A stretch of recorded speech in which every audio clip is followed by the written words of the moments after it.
Ce n'est rien. Vous savez, j'ai remarqué que lorsque vous arrivez à Londres en revenant de n'importe quelle capitale, tout vous paraît beaucoup plus calme. Les Londoniens sont polis et compétents. Les gens de cette ville, qui sont typiquement britanniques, sont prévenants, serviables et disciplinés. En fait, personne ici ne s'occupe de votre vie privée. Le voilà! Doucement, je vous en prie. S'il vous plaît. Silence, s'il vous plaît. Silence! Bien, merci. Est-ce que quelqu'un veut bien m'expliquer à quoi rime ce tapage? Quoi, vous ne savez pas, mais il fallait lire les journaux.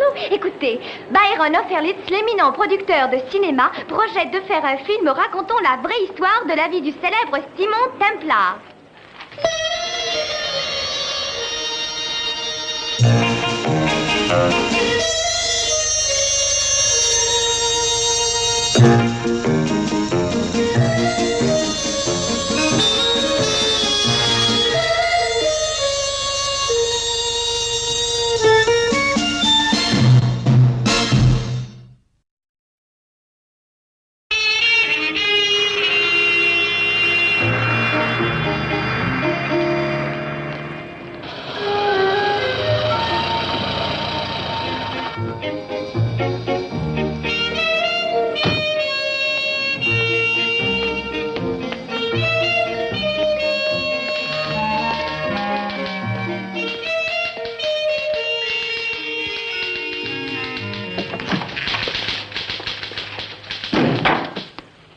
Il est là?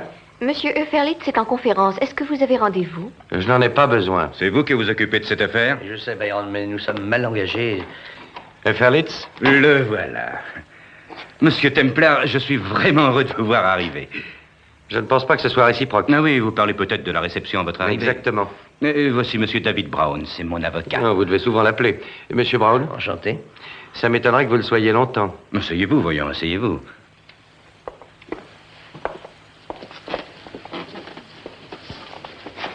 Monsieur Templar, ma parole d'honneur, je suis peut-être plus ennuyé que vous de cette manifestation prématurée des journalistes. Vous connaissez bien ces hommes, tout pour avoir une histoire. Je vous prie d'accepter mes excuses les plus sincères. Très bien. Monsieur Templar, j'ai fait de merveilleux projets. D'abord, une énorme campagne de publicité sur votre nom. Non, nous savons très bien que vous êtes très célèbre aujourd'hui. Mais la publicité n'a jamais fait de mal à personne. Parfaitement, et j'ai le meilleur agent de publicité de Londres. Monsieur Austerlitz, vous allez un peu trop vite. Nous devrions parler du contrat, vous ne pensez pas? Monsieur Templar, j'ai mon idée là-dessus depuis pas mal de temps. Nous l'avons tout d'abord appelé Salut à l'aventure, et je pensais le tourner avec Orlan Flynn. C'est un bon acteur. Oh, il vaut rien. Beaucoup de gens ont fait différents portraits de héros modernes, mais le mien sera le plus exact. Vous jouerez vous-même votre propre rôle dans l'histoire de Simon Templar, la vraie. Un véritable condensé de toutes vos aventures. David a préparé un projet de contrat. Jetez un coup d'œil. Un contrat? Eh bien, si c'est un contrat, quelle sera l'épaisseur du scénario? La plus importante clause vous accorde 1000 livres par semaine, plus 5% des bénéfices. Terme plutôt avantageux, non? Eh bien, je crois, messieurs, que je vais réfléchir et parcourir tout ça. Non, nous ferons toutes les concessions que vous voudrez, évidemment. Et vous n'avez pas parlé du scénario? Non, j'ai les plus merveilleux des scénaristes.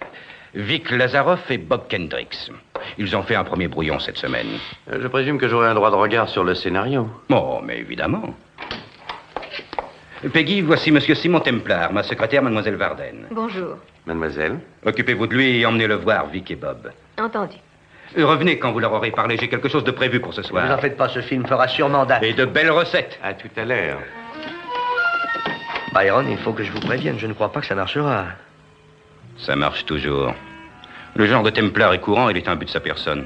Annoncez-lui un film reproduisant sa vie et il viendra pleurer devant votre porte.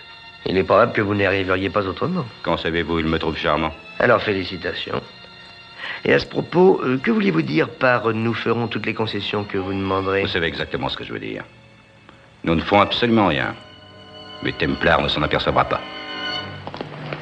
Depuis combien de temps faites-vous ce travail de fou? Environ 6 mois, Ah, et avant ça? dans un bureau de Brisbane. Vous arrivez d'Australie? Je suis venue à Londres découvrir la célébrité et la fortune. Et vous avez abouti chez Byron Austerlitz. Que pensez-vous de cet homme? Eh bien, mais je le trouve charmant. Vraiment? Je lui trouve aussi l'air fourbe et voleur. Il ne doit pas falloir lui faire confiance, n'est-ce pas? Attention, je suis sa secrétaire, ne l'oubliez pas. C'est là-dedans. 2e étage, porte 83. Mais comment s'appelle-t-il déjà? Vic Lazaroff et Bob Kendricks, méfiez-vous. Pourquoi? Ce sont des blagueurs professionnels, l'habituel poil à gratter, le cigare explosif, tout le lot, quoi. Vous avez dit professionnel ou amateur? Je crois que vous pourrez juger vous-même, monsieur Templar. C'est particulièrement mauvais. Quand tu es en dessous de la vérité. Qu'est-ce qui a écrit ça? C'est nous. Ah.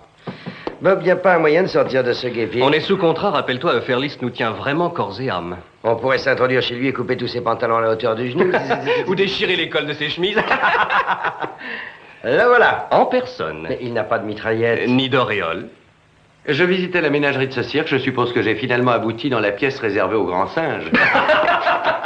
Soyez le bienvenu.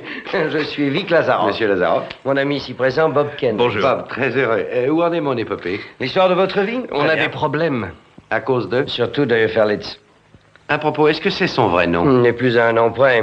Il a eu des ennuis? Il aime trop les femmes. Euferlis, c'est le nom qu'il met sur un chèque et la banque l'accepte, alors. Et à ce sujet, il n'est pas moins avare que tous les producteurs qui signent de leur vrai nom. Alors, vous avez réussi à écrire au moins 10 pages, les gars? Merci. Ah, voici le génie qui dirigera toute votre épopée. Jack Groom, Simon Templar. Monsieur Groom? Vous avez déjà joué? Il y a longtemps. Pouvez-vous faire pousser votre moustache en 10 jours? Pourquoi? Vous avez fait un pari? Vous devriez être moustachu avec les cheveux tombant sur les yeux. Vous ne ressemblez pas au saint. Mais je suis le saint. Qu'est-ce que ça peut me faire? Ah, je crois qu'on va devenir de bons Ce amis. n'est pas nécessaire. Je ne pense pas que Ferlitz ait eu la courtoisie de dire à Orland Flynn qu'il ne joue plus dans ce film. Ah, j'en ai aucune idée. Flynn ne va pas tellement apprécier cette petite blague. Byron, je vous en supplie. Ne compliquez pas les choses. Mais j'ai besoin de ce film. C'est impératif. Vous n'aviez qu'à mettre de l'argent de côté. Peut-être bien. Oui, peut-être. Mais il se trouve que je comptais dessus. Et vous me l'aviez promis. J'ai changé d'avis, voilà. Oh, vous ne pouvez pas me faire ça. Je l'ai fait. Templar a accepté le rôle. Je vous poursuivrai. Ne soyez pas stupide. Écoutez, nous avons un genre de contrat verbal, vous savez. Et je peux avoir beaucoup de témoins. Vous êtes en train de me menacer, moi? C'est bien ça. Byron, tout ce que je veux, c'est... Je me moque de ce que vous voulez. Si vous m'embêtez, vous pourriez le regretter. Tout ce que je veux, c'est un marché loyal. Je vais tout de suite vous préciser ma position, Flynn. Je me souviens du temps où vous exerciez vos talents de ce que certaines femmes appellent séducteurs à Rome. Il y avait une fille qui est morte plutôt bizarrement. Alors là, écoutez. Si vous voulez employer ces méthodes avec moi, je peux me souvenir aussi loin dans le temps que vous, Byron. J'ai appris certaines choses sur vous aussi. Et croyez-moi, quand je vous attaquerai, vous ne nuirez plus à personne. Oh, je m'excuse, je reviendrai un peu plus tard. Non, non, Simon, entrez, voyons, entrez. Je viens juste de régler une petite affaire. C'est Flynn, n'est-ce pas? Faites comme moi, ignorez-le. Je n'aime pas tellement devoir prendre la place de quelqu'un, vous savez. C'est absurde. J'ai préparé quelque chose pour vous ce soir. Je vous préviens que c'est uniquement dans un but publicitaire. J'ai convoqué un excellent photographe et vous irez au restaurant au château Marmont avec April Quest. Oui? Je veux que tous les journaux parlent de votre romance, la plus extraordinaire de l'année, vous verrez. Monsieur Ferlitz, la coopération doit-elle aller si Oh, loin? elle n'est pas seulement belle, elle sait lire et écrire. Vraiment. Simon, je veux que vous coopériez. Je vais voir. Entrez.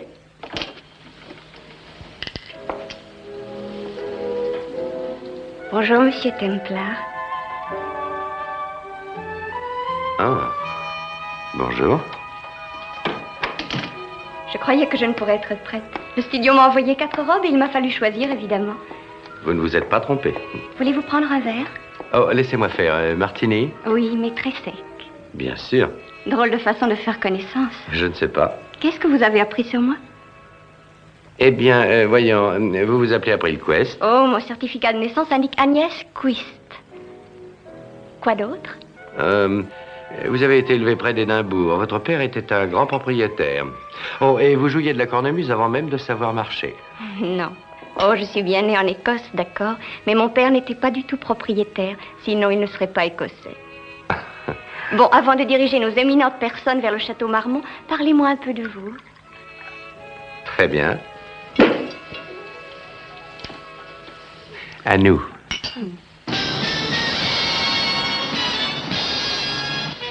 Ah, enfin, bonjour. Bonjour.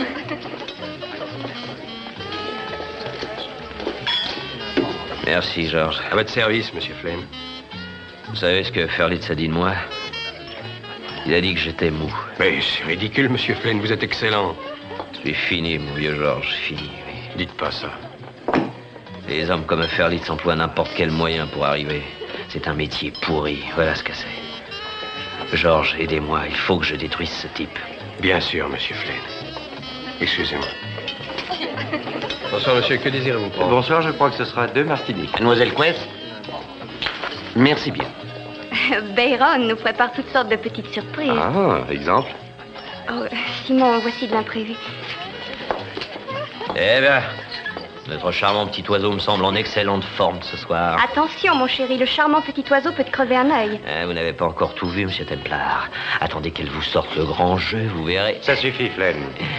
Eh bien, April vous a certainement ébloui, pas vrai? Si vous aimez les putains...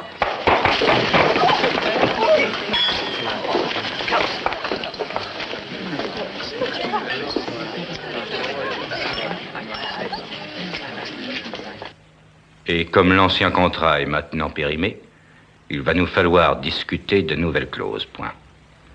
Je vous propose de nous rencontrer pour fixer leur nature. Sincèrement vôtre. Allez voir qui est là.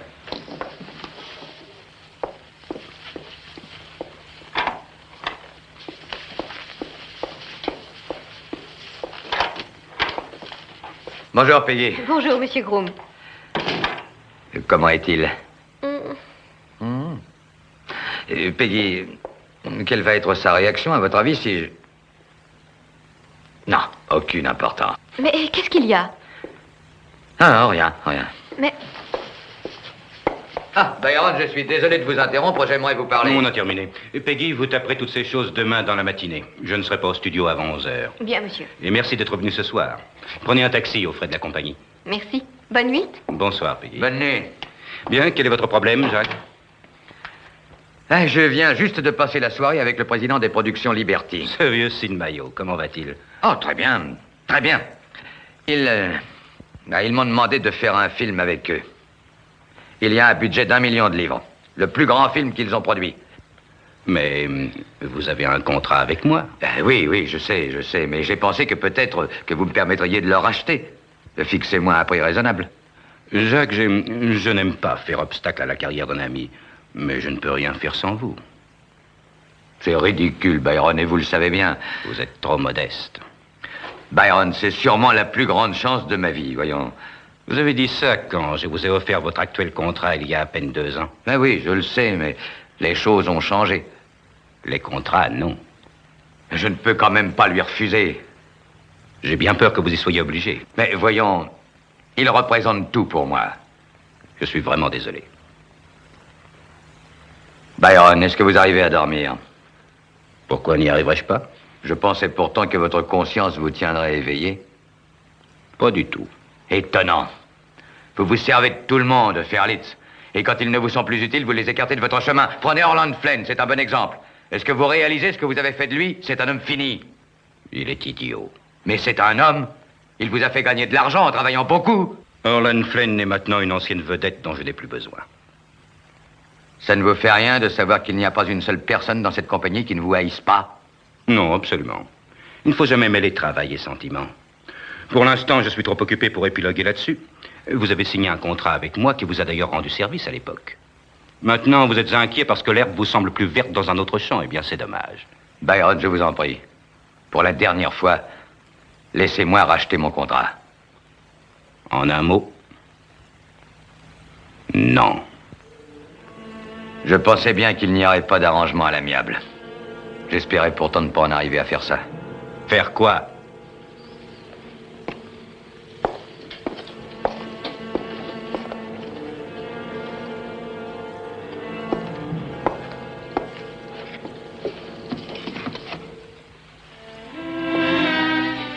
Vous vous souvenez de Trilbiando? Cette petite minable? Vous ne pensez pas que les journaux aimeraient connaître toute l'histoire? Est-ce que vous essayez de me menacer, moi? En un mot, oui. Je n'ai jamais permis à quiconque de me menacer, c'est une question de principe. J'ai combattu tout le monde pour arriver au point où j'en suis. Ce métier fait aujourd'hui partie de ma vie, vous voyez. Alors, tout ce que je vous demande, Monsieur Groom, c'est la réponse à une simple question. Vous voulez vivre ou vous voulez mourir?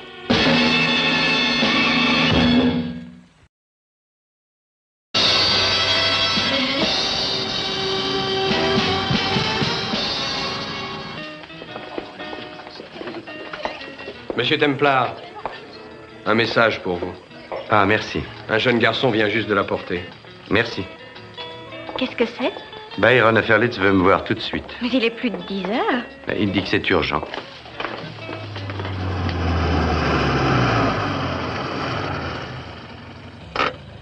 Vous ne pouvez pas entrer boire le dernier? Byron me demande. Moi aussi. C'est peut-être bien important. Je ne peux pas avoir un sursis. De combien de temps? Je serai revenu dans 1 heure. Je vous attends.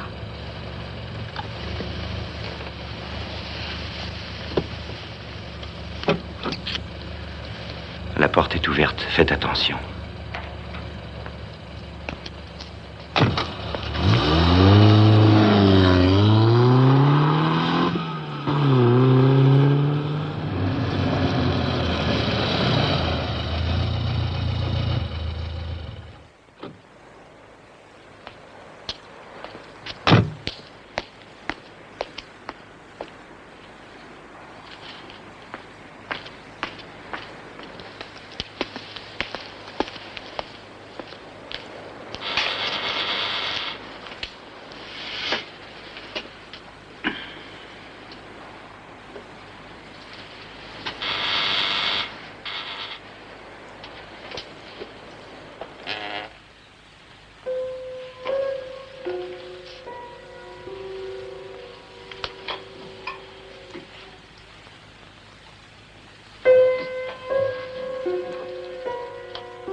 Peggy, calmez-vous.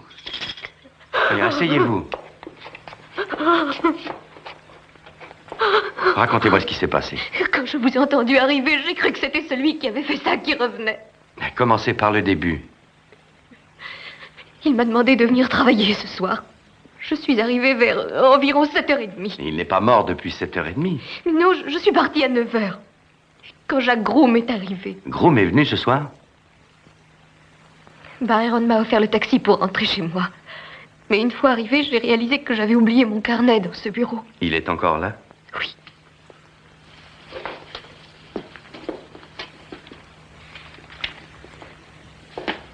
C'est celui-là. Continuez. Courage.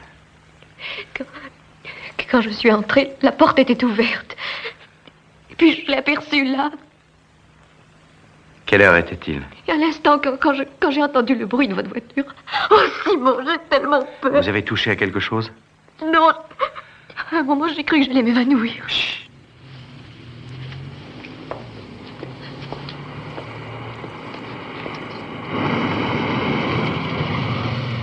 Venez, sortons vite d'ici.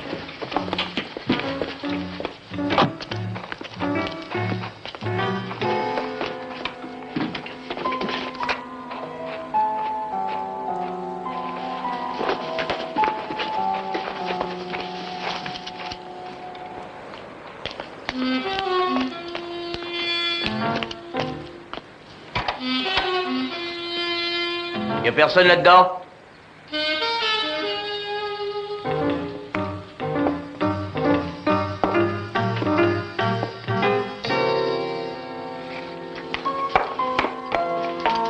Sergent, mais voir ici vite. Il y a là un homme qui vient d'être tué.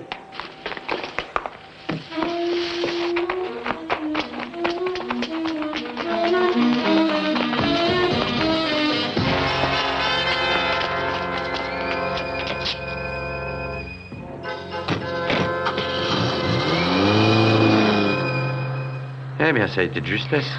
Simon, pourquoi a-t-on fui? On n'avait rien à cacher, on aurait dû Peggy, rester celui qui a tué Ferlitz voulait que la police me considère comme le coupable. Venez me voir chez moi, c'est urgent. Mais ce n'est pas l'écriture de Byron. Je sais. Vous connaissez celle-là? Non. C'était très bien préparé, oui. La police arrivait quelques secondes après moi. Peggy, vous avez remarqué la photo sur le bureau? Non, j'avais trop peur, vous savez.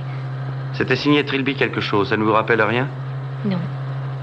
Comment était Groom à son arrivée? Je veux dire, est-ce qu'il semblait détendu et de bonne humeur? Oui, je pense que oui. Peggy, écoutez, la police verra votre nom sur son aide-mémoire, sur son bureau. Elle saura que vous aviez rendez-vous avec lui ce soir. Ils viendront chez vous dans moins d'une heure. Dites la vérité, mais ne dites pas que vous y êtes retourné, compris? Mais c'est un mensonge. Ne leur dites pas. Oh, très bien, si vous le désirez. Et ne parlez pas non plus de moi. Vous ne m'avez pas vu de la soirée. Je ne veux pas que la police vienne me gêner.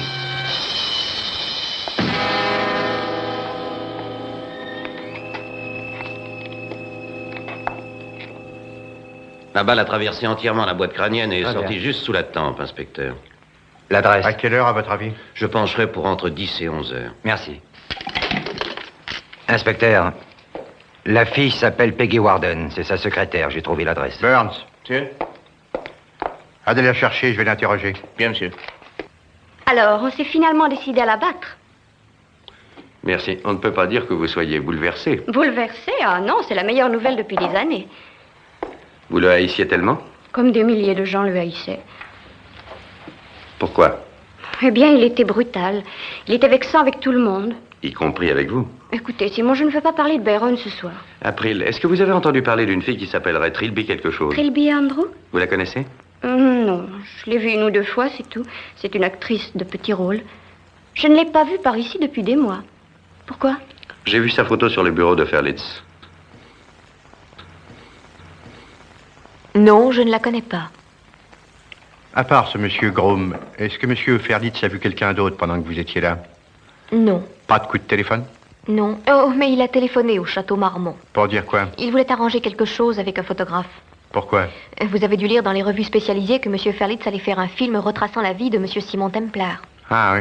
Monsieur Templar et April Quest étaient au Château Marmont et monsieur Ferlitz voulait qu'on les photographie tous les deux. À votre avis, est-ce que monsieur Ferlitz avait des ennemis ou non? Je ne le voyais que pendant les heures de travail. Vous savez, je sais très peu de choses sur sa vie privée.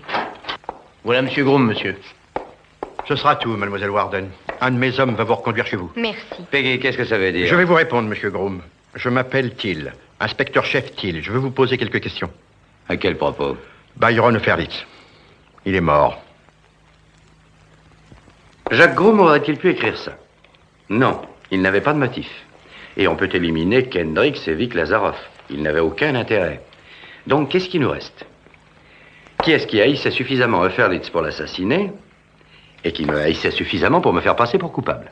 Orland Flynn. Très juste. Ferlitz venait de le renvoyer de son film. Et en plus, il m'avait appelé à sa place. Et ce soir, vous l'avez frappé. Et il savait où j'étais. Je connais Orland. Je sais qu'il était très bizarre, mais je ne peux pas croire Je vais vous dire ce qui s'est passé. Flynn quitte le château Marmont, il se précipite chez Ferlitz et l'assassine. Puis il demande au chauffeur du taxi de porter cette note. Et ensuite, il appelle la police. Eh bien, qu'en pensez-vous? Oh, Simon, je ne sais vraiment pas. Oui, on s'est querellé, je suis obligé de l'admettre. Querellé violemment? Oui, violemment, mais je ne l'ai pas tué. Cette querelle était uniquement verbale. Oui. Rien de physique. Non. De quoi parliez-vous? On parlait de mon contrat. Plus précisément, monsieur Groom. Les productions Liberty m'ont demandé de mettre en scène leur prochain film. J'étais sous contrat avec Byron et j'étais venu pour le racheter. Et ce nouveau contrat vous rapportait une belle somme? Oui. Combien de plus que l'autre? Beaucoup plus. Monsieur Groom, je veux des détails. Byron me donnait 5 000 livres par film. La Liberty m'en offrait 12 000. Ils sont généreux. Oui. Et que va devenir votre contrat maintenant que M. Ferlitz est mort? Je ne sais pas. C'était un contrat personnel. Je ne sais pas, il va me falloir consulter mon avocat pour l'apprendre. Il va vous falloir consulter votre avocat pour beaucoup d'autres choses. Non, écoutez, inspecteur, je n'ai pas tué Byron Ferlitz. Et le chauffeur de taxi vous dira qu'il vivait à mon départ. Monsieur Groom, faites-moi confiance. Nous allons étudier votre alibi très attentivement.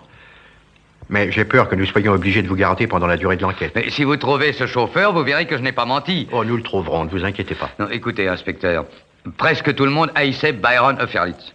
Pourquoi m'interroger, moi? Vous êtes le suspect. Burns, emmenez-le. Oui, monsieur. Par ici, monsieur. Qu'en pensez-vous? Difficile à dire, monsieur. C'est April Quest. Vous aurez son adresse par mademoiselle Warden. Oui, monsieur. Vous voulez peut-être lui poser des questions? Inutile. Vous savez, sergent, quand Simon Templar se trouve mêlé même de loin à mes affaires, ça ne m'apporte qu'une chose. Des ennuis. Hein? Vous allez me conduire à l'appartement de mademoiselle Quest. Monsieur Templar doit sûrement attendre qu'on vienne lui souhaiter bonne nuit. Ce qui m'étonne, c'est comment Flynn pouvait être certain que je m'y rendrais. J'aurais pu ignorer la note et seulement téléphoner à Ferlitz. Orland n'a pas dû penser à cette solution. Pourquoi? Eh bien, il se figurait que comme vous aviez 1000 livres par semaine, vous vous précipiteriez chez Byron s'il leur donnait. Il est plus d'une heure. Je vais voir.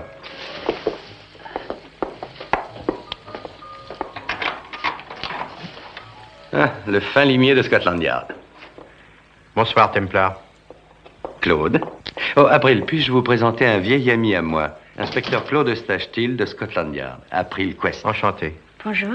Vous ne prenez jamais le moindre repos? Je n'aurais pas pu dormir sans savoir ce que vous faisiez ce soir, Simon. Pourquoi? Est-ce que quelqu'un a dévalisé la Banque d'Angleterre? Où étiez-vous ce soir? J'ai passé la soirée au Château Marmont avec mademoiselle Quest. Monsieur Templar ne vous a pas quitté de la soirée? Je ne suis pas habituée à ce qu'un homme me quitte avant la fin de la soirée. Il vous a raccompagné? Il me raccompagne toujours, tous. Et il n'a pas bougé depuis votre arrivée? C'est ça. Pourquoi toutes ces questions? Parce que je m'intéresse à vous.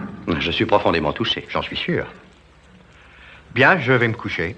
Inspecteur, vous prendrez bien quelque chose? Oh non, merci. Bonsoir, Templar. Bonsoir, Claude. Dormez bien. J'y vais. De ce pas.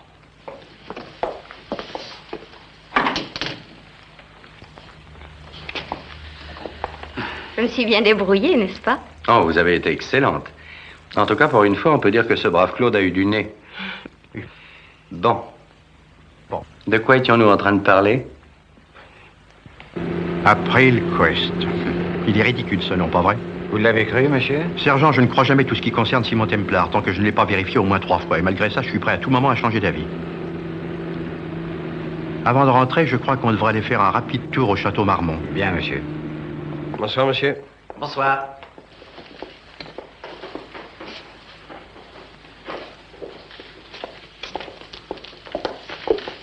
Je suis désolé, monsieur, nous fermons. J'appartiens à Scotland Yard. Est-ce que le patron est là? Non, monsieur, il est rentré se coucher comme tout le monde. Vous étiez là toute la soirée? Oui, monsieur. Est-ce que Simon Templar a mangé ici ce soir? Oui, monsieur, pas seul. Avec qui? Mademoiselle Quest. Il est parti à quelle heure? 10h32, monsieur. Vous êtes très précis, hein? C'est à cause d'une note. D'une note? Quelle note? J'ai remis une note à monsieur Templar et... j'ai regardé la pendule. Vous savez ce qu'il y avait d'écrit? Eh bien, oui, j'ai jeté un coup d'œil. Et? C'était de Byron Ferlitz, le producteur. Ah. Qu'est-ce qu'elle disait? Elle disait que monsieur Templar devrait aller chez monsieur Ferlitz immédiatement. C'était urgent. Ah. Demain matin, monsieur Templar aura sûrement beaucoup d'explications à nous donner.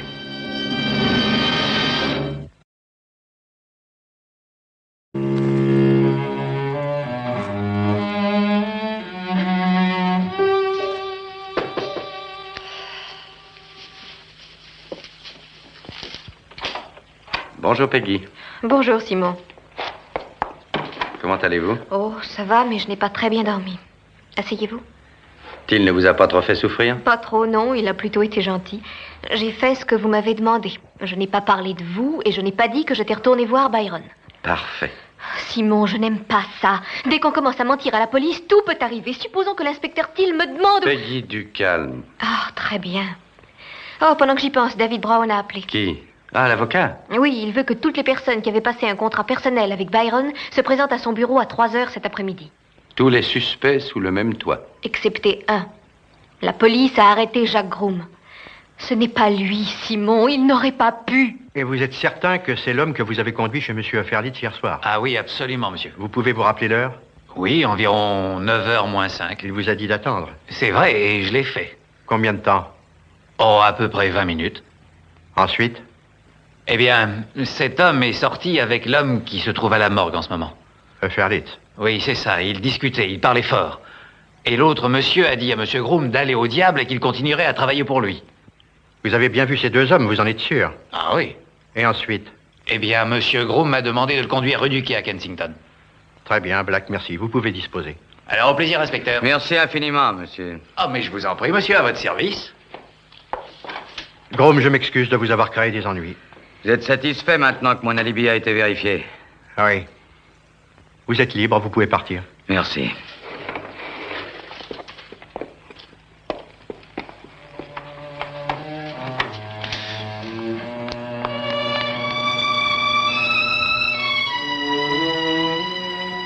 Mais pourquoi ne pas tout expliquer à la police? Parce que l'homme qui a tué Byron a voulu que tout concorde pour que je sois le suspect numéro 1. Mais on ne vous a pas accusé, du moins pas encore.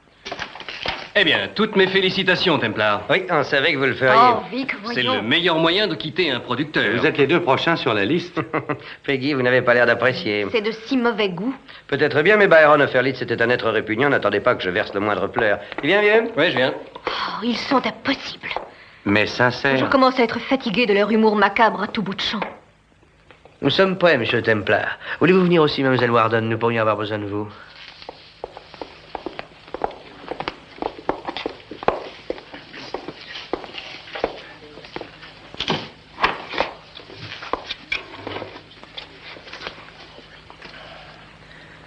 Je ne vous commenterai pas mon point de vue sur cette tragédie.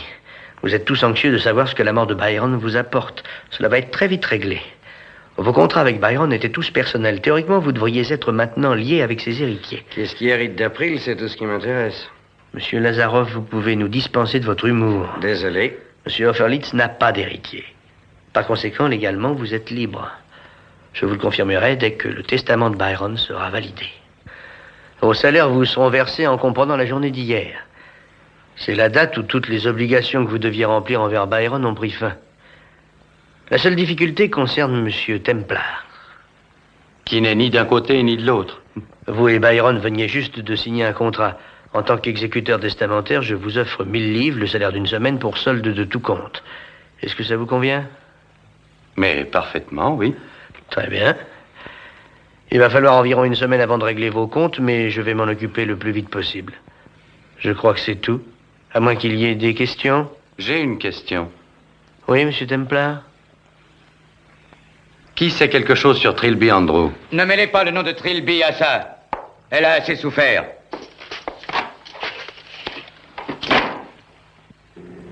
Vous savez, sergent, il est possible que je sois près du couronnement de ma carrière d'inspecteur de police. Vous pensez à l'arrestation de Templar? Je suis particulièrement optimiste. J'espère que vous avez raison. Sergent, je l'espère autant que vous. Oh, il nous fournira toutes sortes d'explications. Mais comme Groom n'est plus le suspect, il faudra qu'il soit brillant. Très brillant.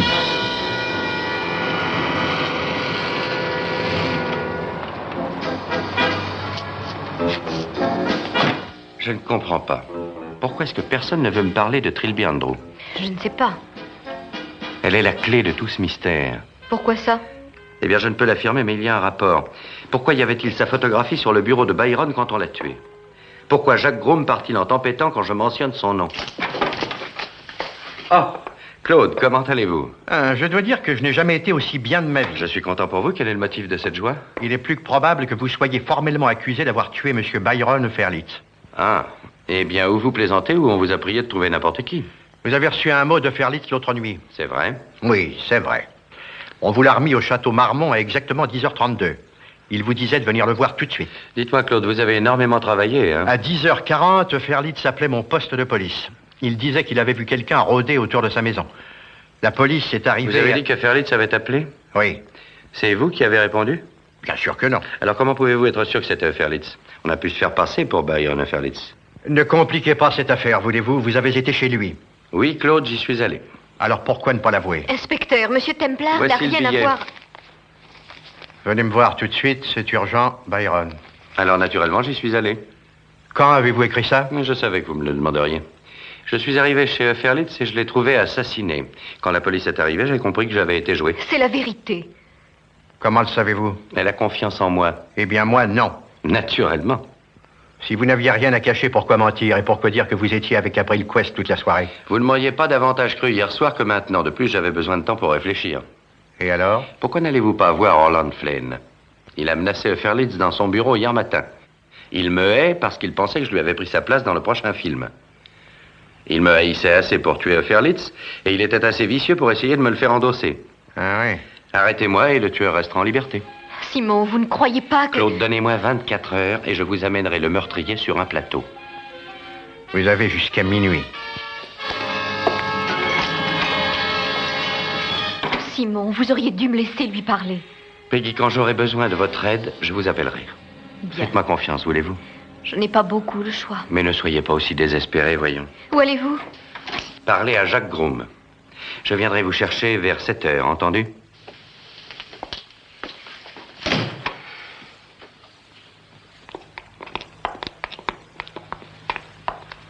Jacques, j'aimerais vous parler. Nous n'avons rien à nous dire. Non, ce n'est pas ce que je pense. Eh bien, moi, c'est mon avis. Vous connaissez une pièce où nous serions tranquilles? Pourquoi? Vous voulez sans doute parler de Trilby, c'est bien ça? Oui. Oui, eh bien, je suis désolé. Écoutez, Jacques, je viens juste d'échapper à une arrestation. Et vous avez été retenu toute la nuit. Bonjour, Harry. Et aucun de nous deux n'a quelque chose à voir dans ce meurtre. Vous ne trouvez pas qu'on devrait coopérer? Écoutez, Templar, ça ne m'intéresse pas. Ils m'ont relâché et je me moque de ce qui peut vous arriver.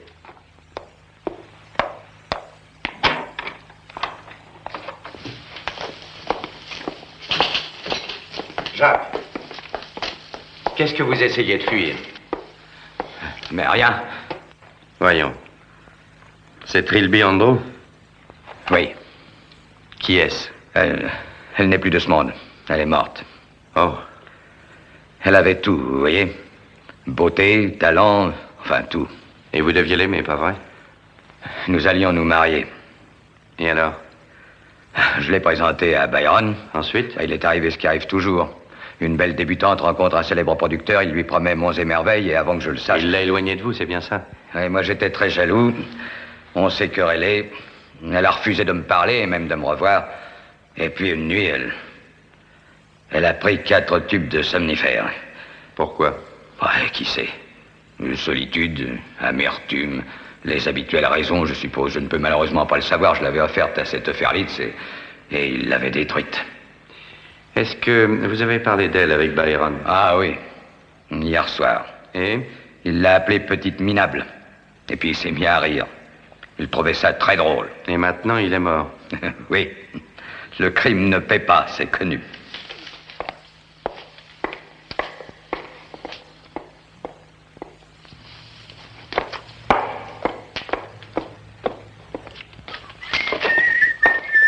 Je me sens gagné par une de ces soifs. Elle m'a déjà battu depuis longtemps. Oh, il a l'ouïe très fine. On déménage? Oui, les rois s'en couronnent des meilleurs films mondiaux pour leur grande entrée. Ça veut dire? Ça veut dire que Groom nous emmène avec lui aux productions Liberty. Nous allons écrire aujourd'hui et non pas demain pour lui. C'est définitif? Oui, tout est prêt, même le contrat que nous signerons demain matin. Si on peut encore tenir un crayon. Je sais que vous formez une fine équipe de plaisantins, mais vouloir me faire endosser le meurtre de Byron, c'est aller un peu loin. C'est vous qui avez écrit le mot, n'est-ce pas? Puis vous avez appelé la police, vous avez parlé d'un quelconque rôdeur pour qu'elle me trouve dans la maison avec Byron. Non, non, ce n'est pas vrai. Il vaut mieux lui dire, Vic. Templar, ça devait être une bonne blague. Je suis prêt à rire, messieurs. Oh, parce que nous avions du mal à écrire un scénario comique, on a cherché de l'imprévu. Alors on a écrit le mot. Et on a appelé la police. Je ne parviens pas à rire. Templar, on pensait que si la grande vedette était surprise rôdant autour de la villa du producteur... Oui, ça aurait fait une bonne publicité gratuite. Et vous auriez été immédiatement lancé. Vous êtes de vrais rigolos. Écoutez, Templar, ma parole d'honneur, on ne savait pas que cette Ferlitz serait mort, et ça a été une horrible coïncidence. Et on a toujours fait ce genre de choses. Oui, comme la fois où on envoyait une carte au Premier ministre d'Espagne.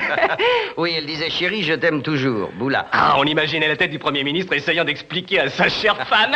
Et vos soi-disant plaisanteries vont toujours aussi loin, les gars? Mais enfin, Templar, on ne vous aurait pas laissé accuser. Mais on n'avait encore rien osé dire à la police, parce qu'on était... On avait honte. Ah. Mais il ne vous est rien arrivé de fâcheux, pourtant. Pas vrai? Non. Eh bien, messieurs, personne ne pourra dire que Simon Templar n'a pas le sens de l'humour. Il ne l'a pas, tu sais.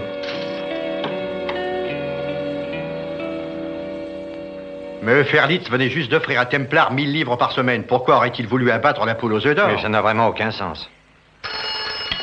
Inspecteur Thiel. Merci. Ils ont repéré Orland Flynn au château Marmont. On y va.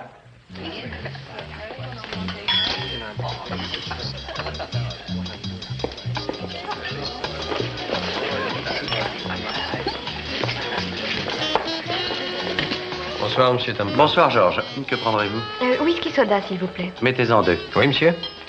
Il y a Orland Flynn à côté de nous.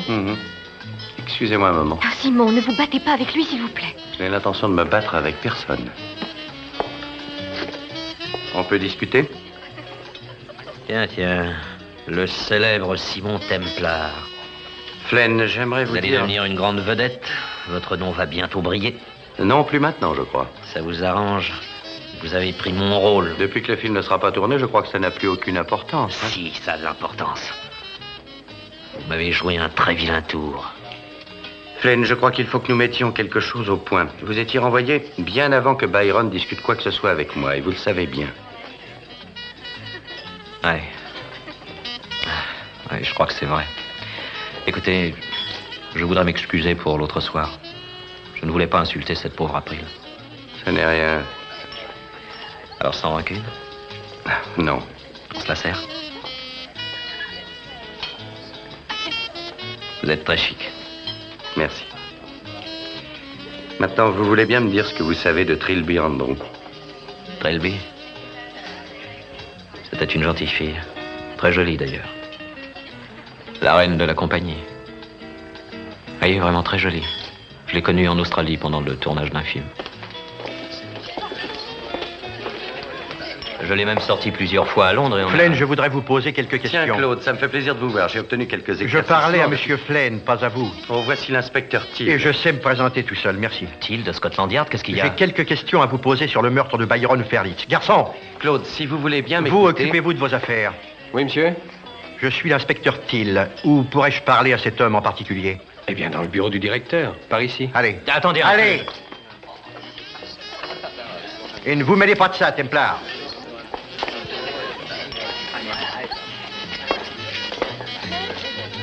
Qu'est-ce qu'il y a?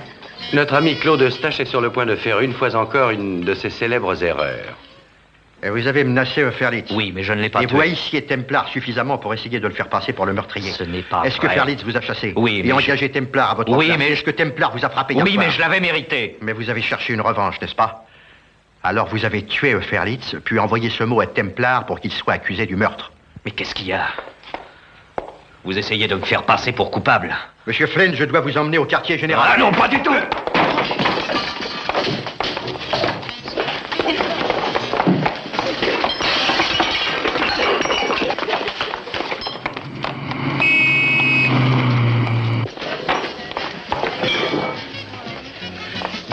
Je vous reverrai chez vous.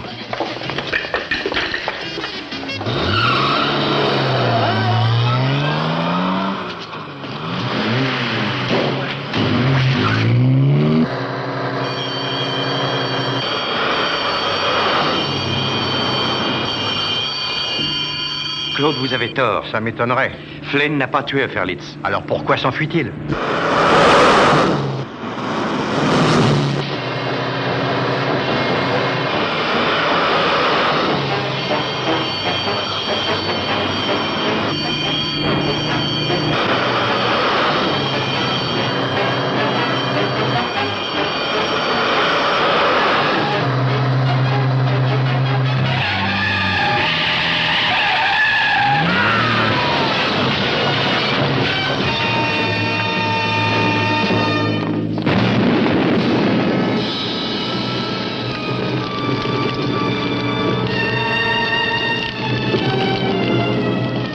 Diable.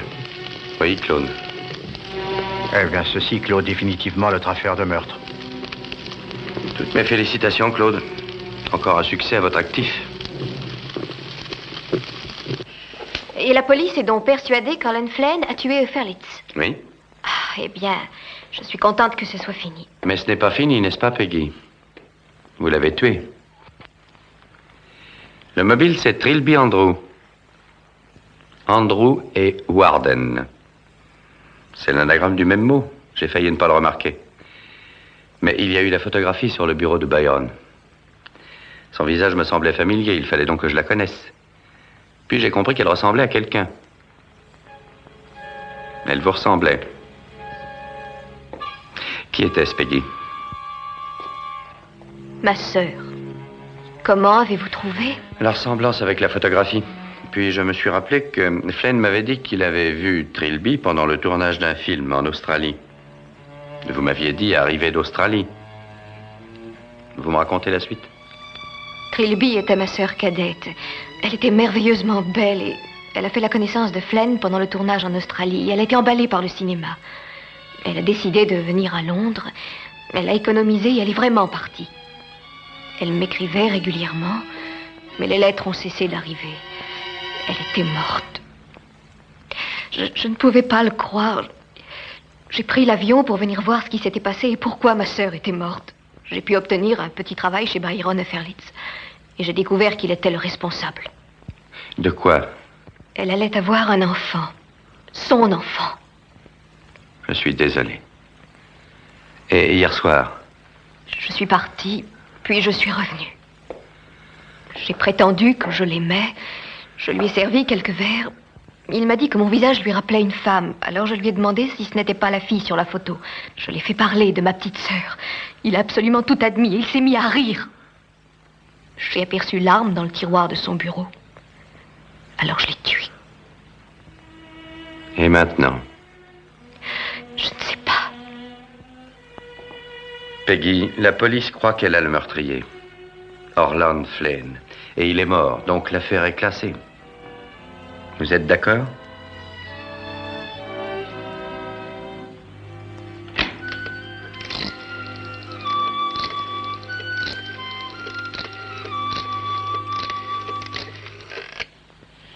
Inspecteur Thiel, s'il vous plaît.